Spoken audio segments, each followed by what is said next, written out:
Hello दोस्त, welcome to my channel education point. मैं हूँ रंजन साव और आज हम लोग साइक्लोन यस साइक्लोन के ऊपर डिस्कशन करेंगे।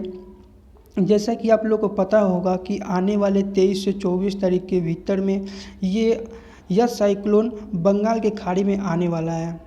हम लोग को ऐसा मेजर हो रहा है कि दुनिया की मुसीबतें ठहरने का नाम ही नहीं ले रही है। ऐसा लग रहा है कि दुनिया का मुसीबत अब ठहरने का नाम ही नहीं ले रही है। पहले आया कोविड-19, उसके बाद आया ब्लैक फंगस, उसके बाद फिर आया अम्फान, उसके बाद फिर ये देखा जा रहा है ताउते, फिर आया ये यस साइक्लोन। देखिए आगे क्या हो रहा है, हम लोग के साथ प्रकृति क्या गेम खेल रही है। वो चलिए इस वीडियो में देखते हैं कि ये साइक्लोन उठता क्यों है, इसका नाम कौन से देश ने दिया है, यह साइक्लोन उठने का बंगाल में खाड़ी में क्या है, क्या इफ़ेक्टिव है, कौन कौन सा राज्य इससे इफ़ेक्टिव पड़ेगा। चलिए वीडियो को स्टार्ट करते हैं। इसके पहले आपको थंबनेल में दिख रहा होगा कि ये कितना है खतरनाक, हवा की स्पीड कितना होगा, ये सारे टॉपिक के ऊपर में डिस्कशन करेंगे। तो चलिए वीडियो को स्टार्ट करते हैं।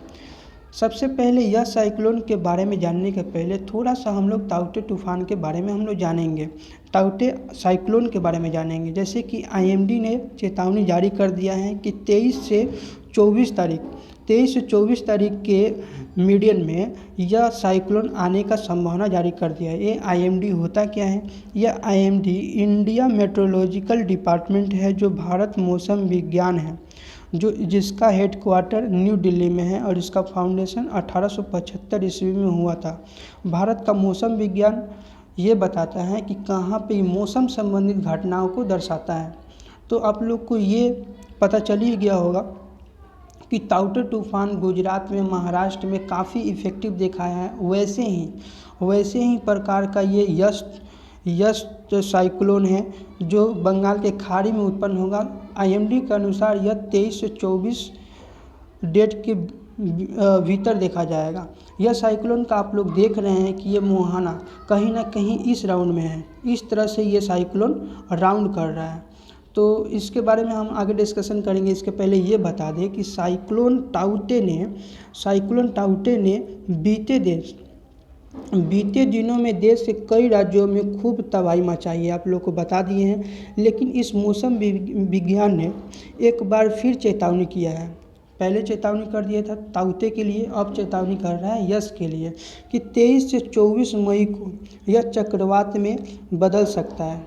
आने वाले दिनों में अगर यह तूफान बनता है तो इसका नाम क्या रखा जाएगा? यस। आपको इसका नाम याद रखना होगा कि इसका नाम क्या है? यस। और इसको कि कौन से देश ने इसका नाम यस दिया है?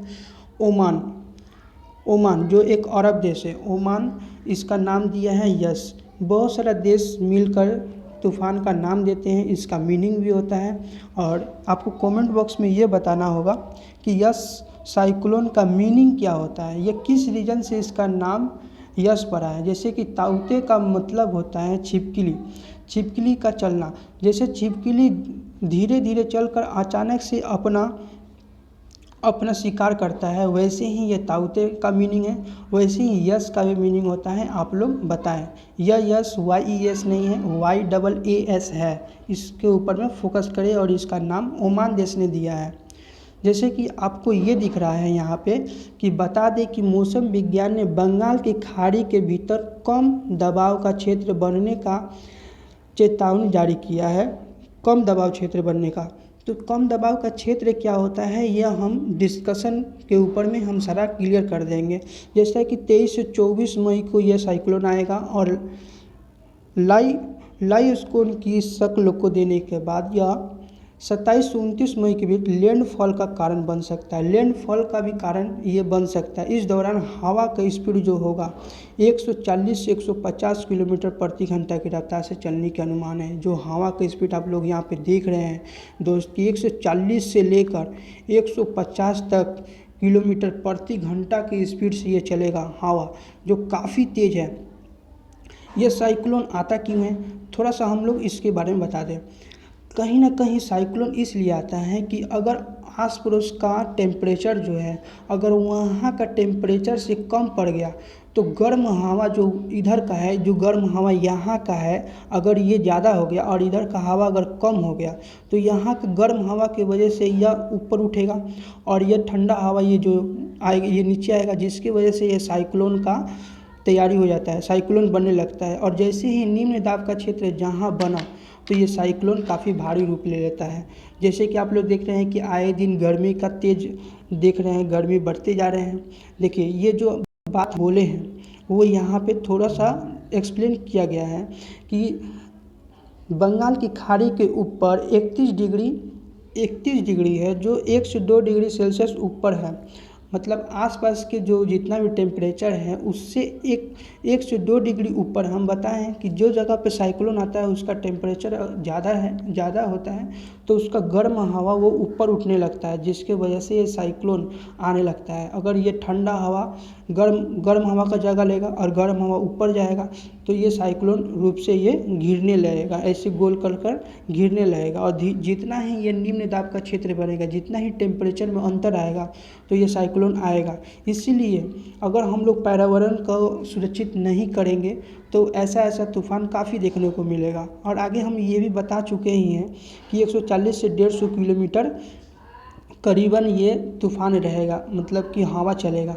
और साइक्लोन का मतलब भी आपको समझ में आ गया। और ये बंगाल की खाड़ी में कौन सा स्टेट, कौन सा यूटी स्टेट को ये प्रभावित करेगा, ये अगले स्लाइड में देखेंगे कि कौन सा यूटी स्टेट को इफ़ेक्टिव करेगा।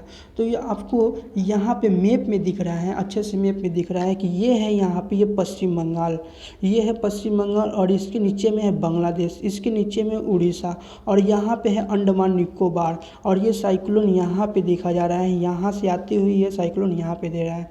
तो कहीं ना कहीं ये IMD ने एक्सप्लेन कर दिए है कि यह जो साइक्लोन आएगा वो पश्चिम बंगाल को डायरेक्टली हिट करेगा और इसका इफ़ेक्ट जो है ये उड़ीसा पे पड़ेगा और इसका इफ़ेक्ट अंडमान निकोबार पे भी पड़ेगा। तो कहीं ना कहीं पश्चिम बंगाल ये काफ़ी मतलब रिस्क जोन में है इस साइक्लोन की वजह से, यस साइक्लोन। और इसका मीनिंग आपको कमेंट बॉक्स में बताना है। और इसका नाम कौन से देश दिए हैं, इसका नाम दिए हैं ओमान देश ने। वैसे ही ये चक्रवात के पहले भी बहुत सारा चक्रवात आया है, इसका नाम कौन से देश दिए हैं, थोड़ा सा करंट अफेयर के लिए आप लोग जान ले तो अच्छा है। चलिए ये देख रहे हैं कि चक्रवातों का नामकरण न केवल खतरे की पहचान है बल्कि देशों के नुकसान को कम करने के लिए आवश्यक ऐतिहासिक कदम उठाने के लिए मजबूर करता है। साल में 2017 का बात बता रहे हैं, वहाँ पे ओखी आया था। ओखी बांग्लादेश ने इसका नाम दिया था जिसका अर्थ था बंगाली भाषा में आँख। और हाल ही में चक्रवात फोनी भी आया था जिसका नाम बांग्लादेश द्वारा दिया गया था। फिलहाल इस चक्रवात तूफान को अम्फान नाम दिया गया था। तूफान को यह नाम थाईलैंड ने दिया था। जो अम्फान तूफान आया था, अम्फान, उसका नाम कौन देश से दिए थे, वो थाईलैंड देश ने दिए थे। तो आपको साइक्लोन का मतलब भी समझ में आ गया कि साइक्लोन आता क्यों है या कौन से स्टेट यहाँ पे प्रभावित हो रहे हैं। तो पहला जो टारगेट है वो वेस्ट बंगाल है, इफेक्टिव कौन सा है तो वो उड़ीसा है, अंडमान निकोबार है और कुछ प्रभाव थोड़ा बांग्लादेश में भी पड़ेगा। वैसे ही अपडेट वीडियो पाने के लिए इस चैनल को लाइक, शेयर एंड सब्सक्राइब जरूर करें और हमको फॉलो करना है। तो यहाँ पे इंस्टाग्राम में रंजन साव 88 के नाम से और फेसबुक पे, और आपको अगर इस चैनल का PDF चाहिए तो #रंजन एडुकेशन पॉइंट पे सर्च कीजिए और वहाँ पे PDF और वीडियो लीजिए। आज के लिए इतना ही। Thank you, all the best.